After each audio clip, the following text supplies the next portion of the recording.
pagbasa sa Ebanghelyo sumala ni San Mateo.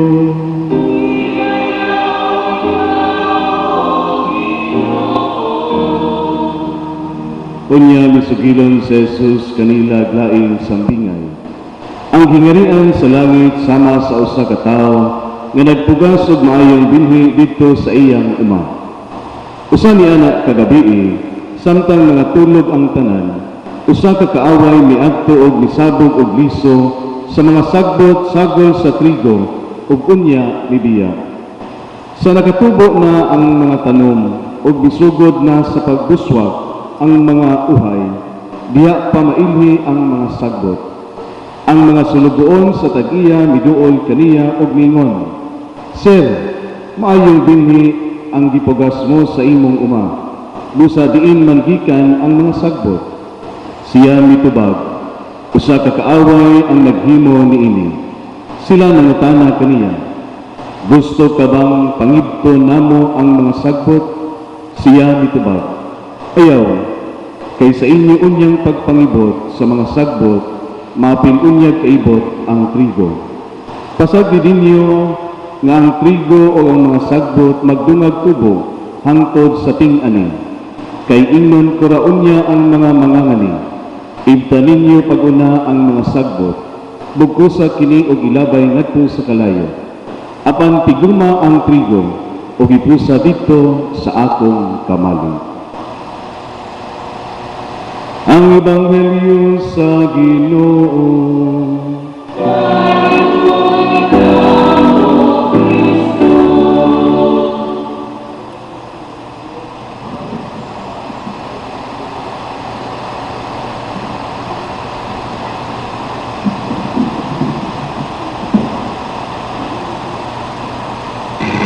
Mayong buntag na itong tanan, aniya kita sa ikanapulog unom ka Domingo sa tuig sumala sa kalendaryo sa simbahan.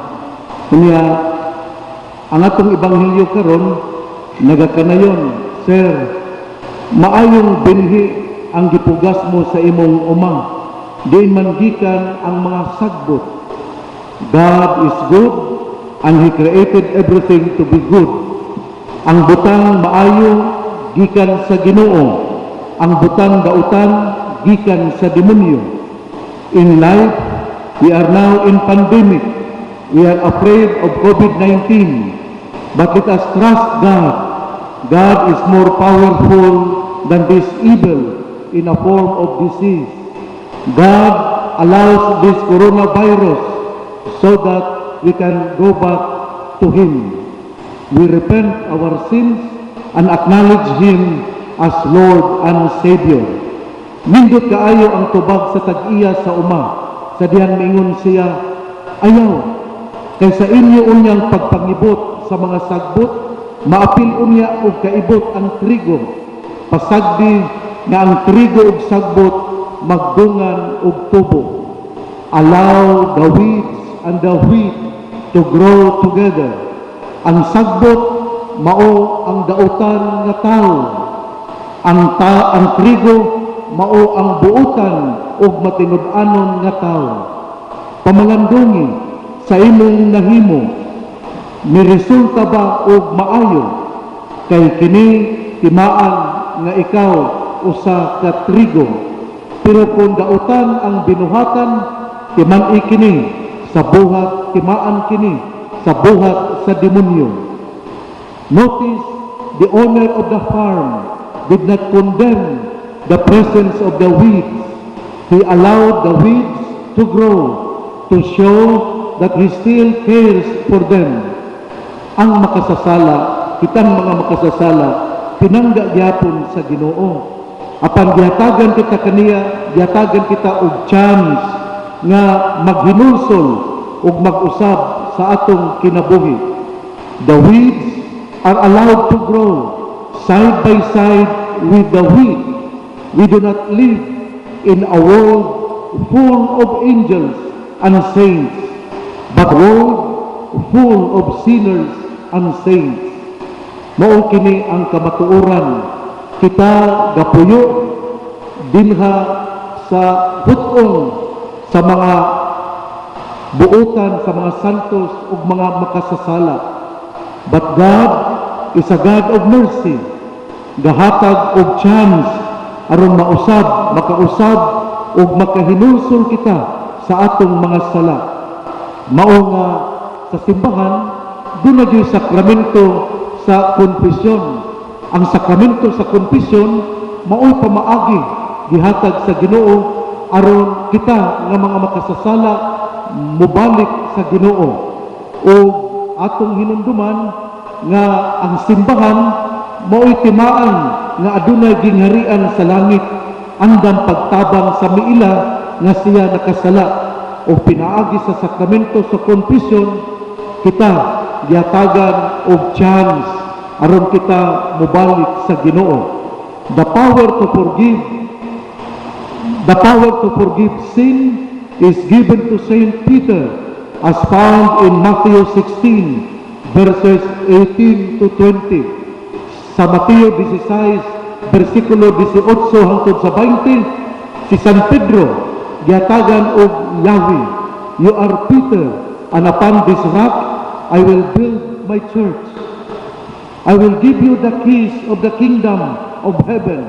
Whatever you bind on earth shall be bound in heaven, and whatever you loose on earth shall be loosed in heaven." Ang Yahweh timaan sa gahom, si Pedro, ang unang Santo Papa, ug ang mga apostoles, hangtod nga kini gihatag usab ang gahom sa pagpasaylo ngadto sa mga obispo ug mga pari. O kini gihimo sa simbahan aron gyud mapahinumduman nga ang makasasala dunay panahon nga mag-usab pinaagi sa paghinulsol ug puy-an gayud ang bag-ong kinabuhi.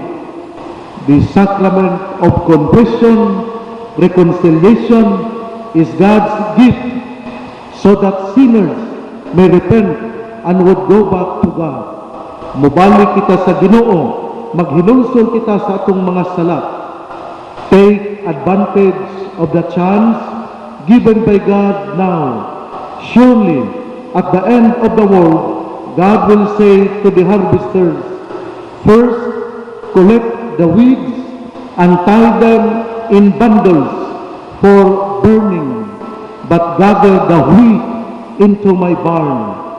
Idta ug una ang sagbot, bugkusa, unya isugba sa kalayo. Apan tiguma ang trigo ug hipusa sa akong kamalig. Do not abuse God's mercy and love. There is always the divine justice. Karon pong adlaw, ang Catholic Bishops' Conference of the Philippines ni pagawas og usa ka pastoral letter. Bato kini, pamalandong kini bahin sa anti-terror law. Atong mahibaw-an nga dunay balaod nun nga gitawag og anti-terror law. Unya ang mga obispo mingon ang tingog sa mga nagsupak kusganon apan wala gayud paminawa. Ang ilang mga kahingawa sa mga dili maayong sangputanan sa maong balaod gibaliwala. Ang mando gikan sa itaas sa tangan pangagamhanan dili kabalibaran sa mga magbabalaod aron unta paminawon ang mga tingog sa ubos. Tataw na noon nga dili na klaro ang kailainan tali sa lehislatibo ug sa ehekutibo sa atong kasamtangang gobyerno. Ang mga balaod, ang mga batid sa balaod ug sa atong konstitusyon may kabalaka nga kining bag-ong napirmahang balaod may mga elemento nga malupigan ug sukwahi sa atong batakang balaod. Tataw nilang gipadayag sa unsang paagi nga kining maong balaod naghulga sa mga batakang kagawasan sa mga malinawang Pilipino. Sa ato pa diay gusto lang sa Catholic Bishops' Conference of the Philippines nga i-repaso i-review aron maklaro gyud kung kini nahasubay ba gayud sa batakang balaod sa atong konstitusyon. Usbon ko dunay bag-o nga balaod anti-terror bill unya ang CBCP miauhag sa ato nga kagamhanan nga ilang i-repaso, ilang i-review aron unsay mga elemento diin ang uban nga seksyon niini nga nahasupak sa human rights kinahanglan gayud usbon ug mitapos kining maong sulat pastoral sa mga obispo pinaagi sa usa ka pangamuyo. Nag-ampo ang simbahan, ang Catholic Bishops' Conference of the Philippines, nga unta ang ato nga kagamhanan, labi na gayud ang Supreme Court, din adunay gisangat nga mga petisyon aron ripasuhon o i-review ang maong balaod hinaut unta nga ang Supreme Court mo mamalandong niini aron maklaro gayud kung tinuod ba gyud kini nga nahasubay sa atong batakang balaod. The Catholic Bishops' Conference of the Philippines ended the pastoral letter with a prayer to the Holy Spirit that the Supreme Court, the members of the Supreme Court will be guided so that they will come out with the judgment whether this new anti-terror law is really applicable to all Filipinos.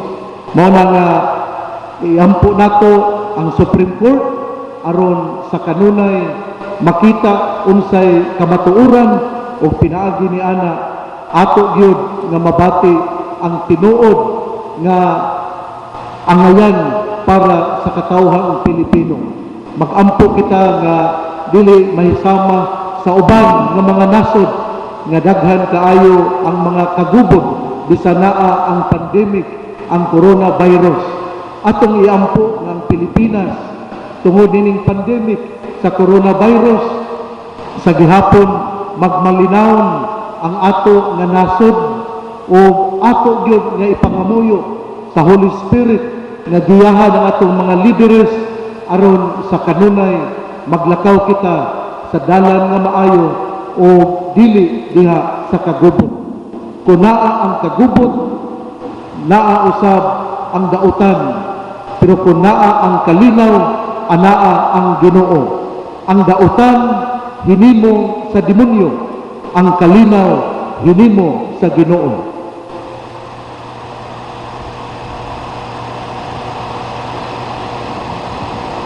Manindog ang tanan, nagatuo kami sa usa ka Dios, ang Amahan makagagahon sa tanan, magbubuhat sa langit ug sa yuta, ug sa tanang mga makita ug dili makita.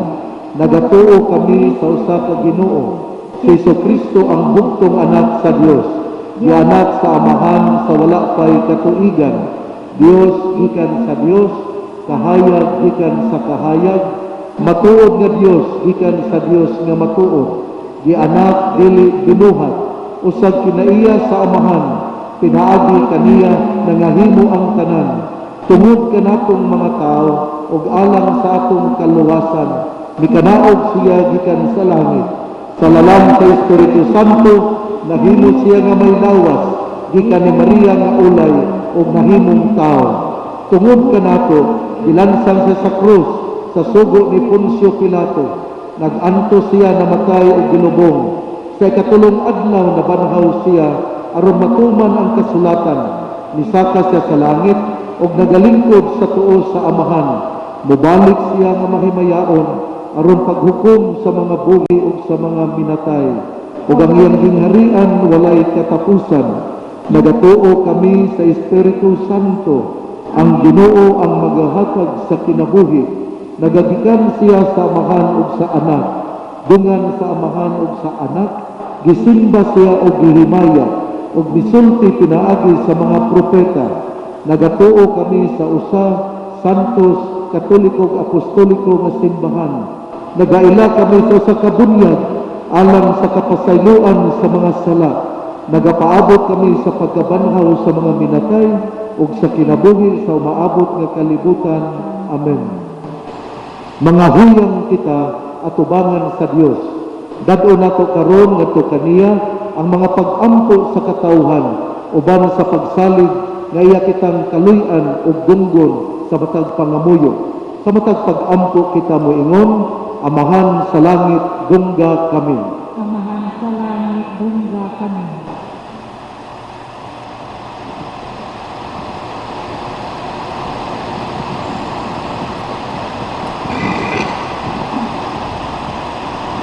Alang sa atong Santo Papa Francisco, sa atong Obispo Martin Humuad, ug sa tanang kaparian, mahatagan sila sa Dios ug igong kalig-on ug pagkamapailubong aron mahatagan ng kahigayunan ang mga makasasala pagbag-o sa ilang kinabuhi.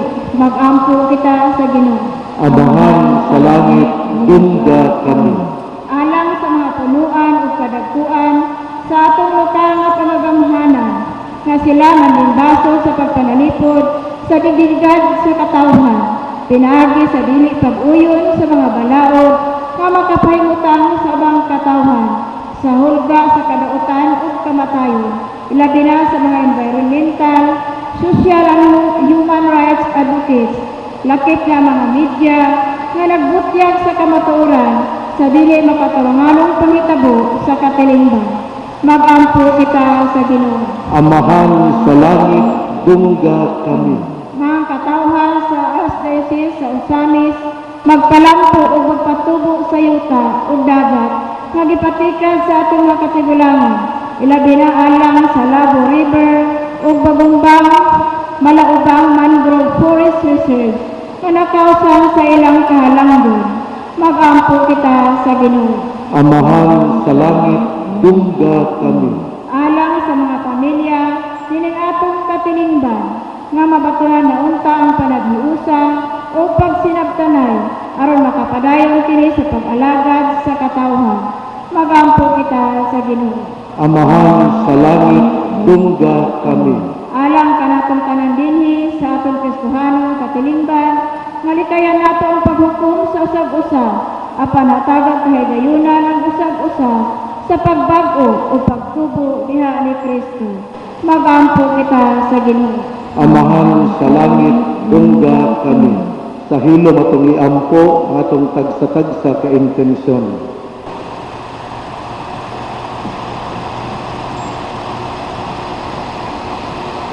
Langit mong amahan, itugot nga ang imong gahom sa gugma, maoy mupalahutay kanamo. Kabangi kami nga dili malibog sa dagan sa panahon. Pamatia o panalangini ang among mga intensyon, hatagig katumanan, kay amo mang gipangayo, pinagi ni Kristo among Ginoo. Amen. Ngayon sa panginoon sa paghahain.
Palihog manindog. Mga igsoon, pag-anto kamo, aron ang ako ang inyong sakripisyo, dawaton unta sa Dios nga Amahan, makagagahon sa tanan. Dawaton unta sa Ginoo ang sakripisyo gikan sa inyong mga kamot alang sa pagdayeg ug paghimaya sa iyang ngalan, alang usab sa atong kapuslanan ug sa tibuok niyang santos nga simbahan. Ginoo, ikaw ang naghatag kanamo nining hingpit nga sakripisyo. Dawata kini maingon sa imong pagdawat sa mga halad ni Abel, ang gasa nga among gihalad alang sa imong dungog ug himaya. Magdalaon ta og dugang kaluwasan alang kanamong tanan. Kini among gipangayo, pinaagi ni Kristo among Ginoo.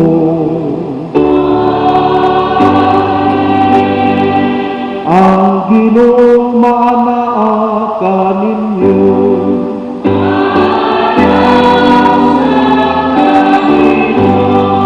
Ibayaw ang inyong mga kasing-kasing.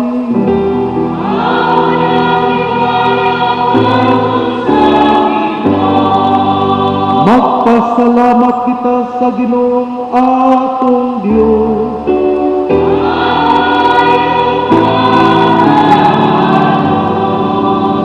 Santos nga Amahan, Dios na tunhay ug makagagahon sa tanan.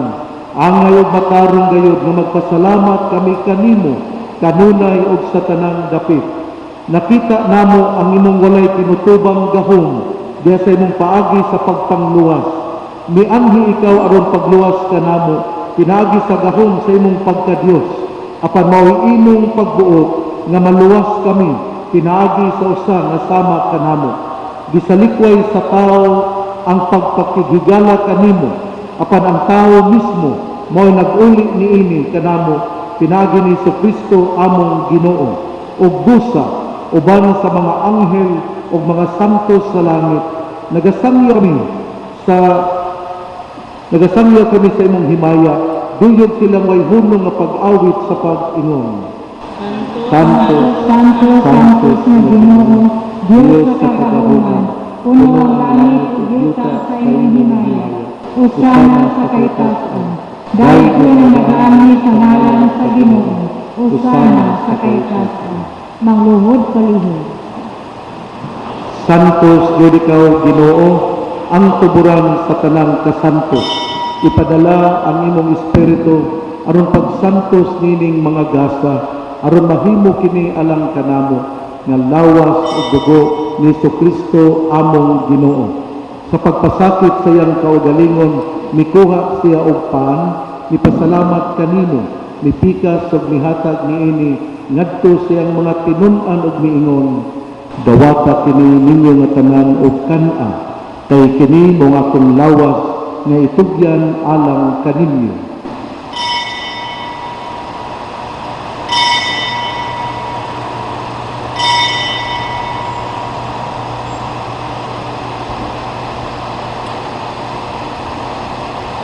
Sa samang paagi tapos ang panihapon, mikuha siya sa kalis.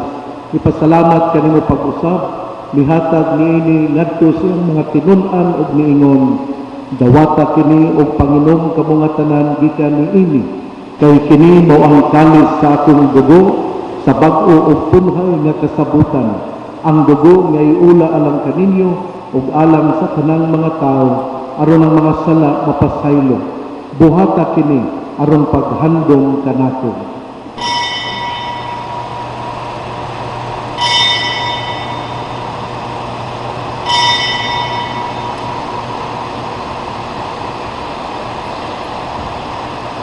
Kini ang misteryo sa pagtuo.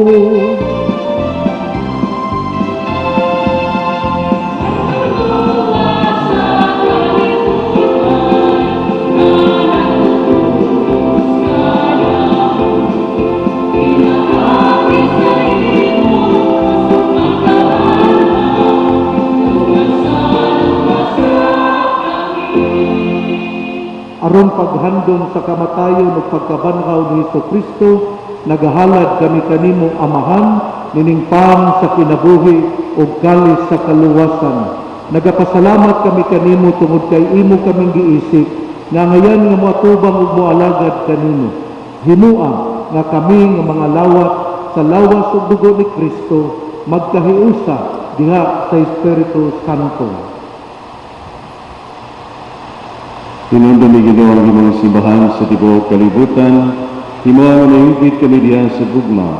Uban ni Francisco among Santo Papa, ni magtinumuad among Arsobispo, ug sa tanang mga inordinahan. Hinumdumi usab ang among maigsuon nga nangamatay, malaumon nga mabanhaw sila, ug ang tanang nangamatay diha sa imong kaluoy. Dada silang tanan sa pagsudong sa kahayag sa imong naon. Kaloy kaming tanan, mga kaming mangayang kaambit, sa kinabuhing tunhay, uban ni Maria, inahan ulay sa Dios, uban ni San Jose, iyang bana, uban sa mga apostoles, ug sa tanang mga santos, nga nagatuman sa imong kaubuton latas sa katuwigan, uban kanila amoy kong daygon ug amoy kong himayaon, pinaagi ni Jesucristo, imong anak. Pinagi kaniya uban kaniya diha kaniya, diha kagana kanimo makagagahong nga amahan, diha sa kahiusa sa Espiritu Santo, ang kanang dungog ug himaya, hangtod sa kahangturan.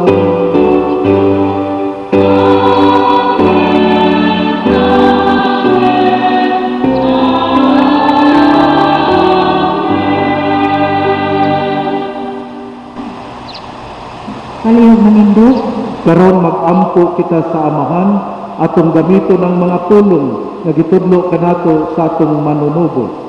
Amahan namo nga nasa sa langit, pagdaylo ng imong ngalan, umabot ka namo ang imong gingharian, matuman ang imong pagbuot dinhi sa yuta ang imong sa langit. Ang kalanon namo sa matag adlaw, ihatag ka namo karon adlawa, pasaylua kami sa among mga sala, maingon nga nagapasaylo kami sa mga nakasala kanamo, ug dili mo kami itugyan sa panulay, hinunoan luwasa kami sa dautan.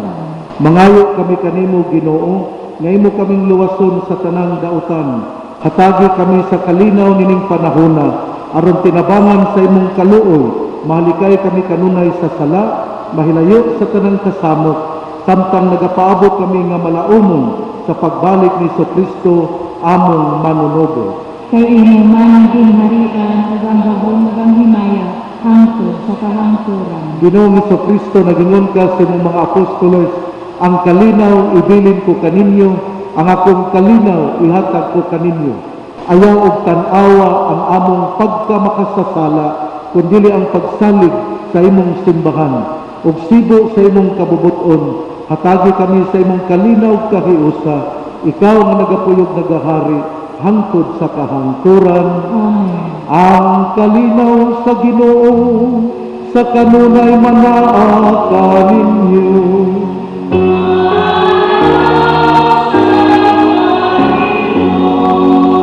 Ipakita tang timaan sa panag-inig suunay ang panagdait manaa kaninyo.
Kini ang kordero sa Dios nga nagawagtam sa mga sala sa kalibutan.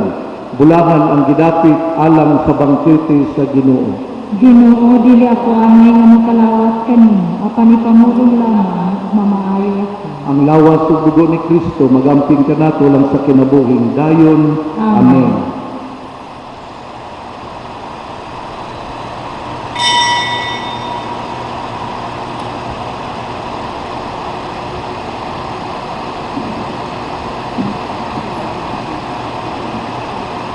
Alang sa pagpahanay panahon sa pagpangalawat, gihango ang tanan sa paglingkod sa makadiyot, atong paaboton nga maplastar ang pari ug lay minister. Dunay mga gipapilit sa salog nga maggiya kung asa ta motindog ug moagi human makapangalawat. Atong unahan ang mga naglingkod at tubangan, dayon masunod ang mga naglingkod sa luyo. Hinaot unta nga ato kining sundon para mapatungan nato ang social o physical distancing. Daghang salamat.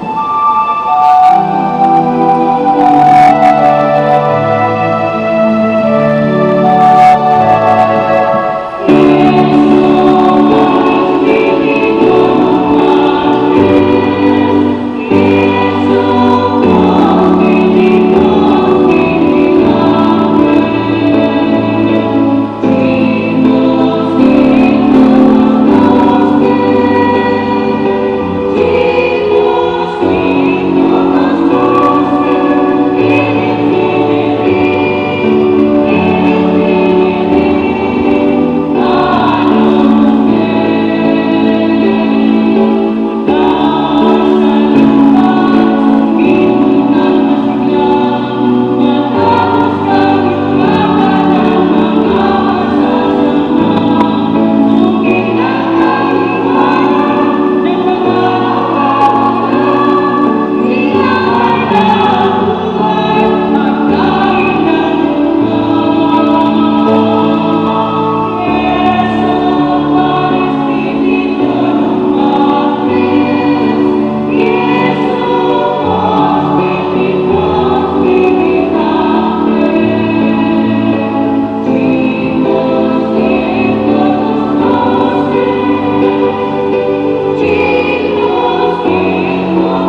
Magampo kita. O Amahan nga maluluyon, kining mga misteryo maghatag unta ka na bag-ong kadasig, ingon man magdala unta ka na og bag-ong kinabuhi diha kanimo. Kini among gipangayo, pinagi ni Kristo among Ginoo.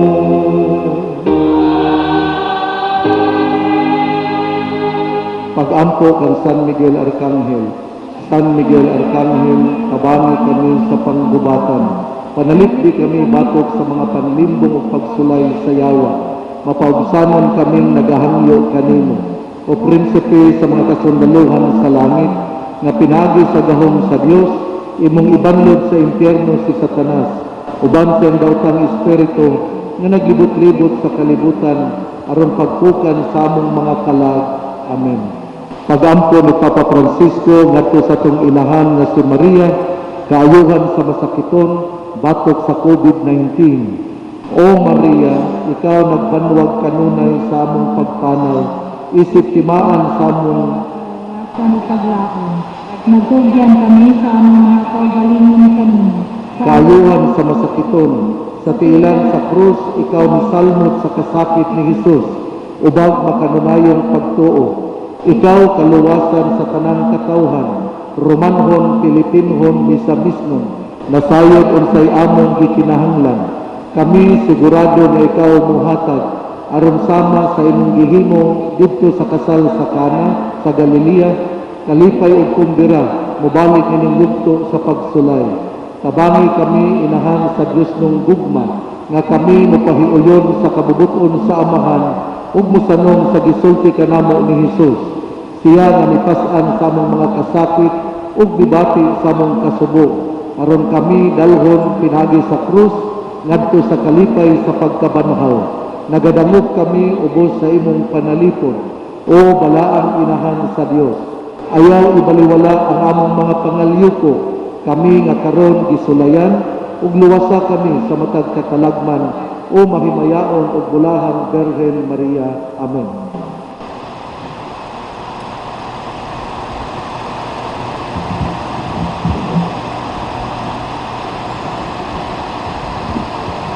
Ang Ginoo manaa kaninyo.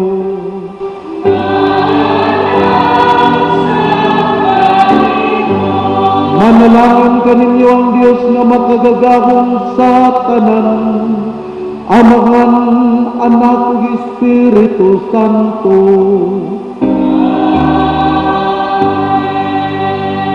Tapos na atong misa, atong bangon ang ugmag kaluoy sa Dios. Atong daygon ang Ginoo ang mahal nga Birhen Maria, ang Birhen sa Kuta. Daghang salamat ngayong buntag natong tanan.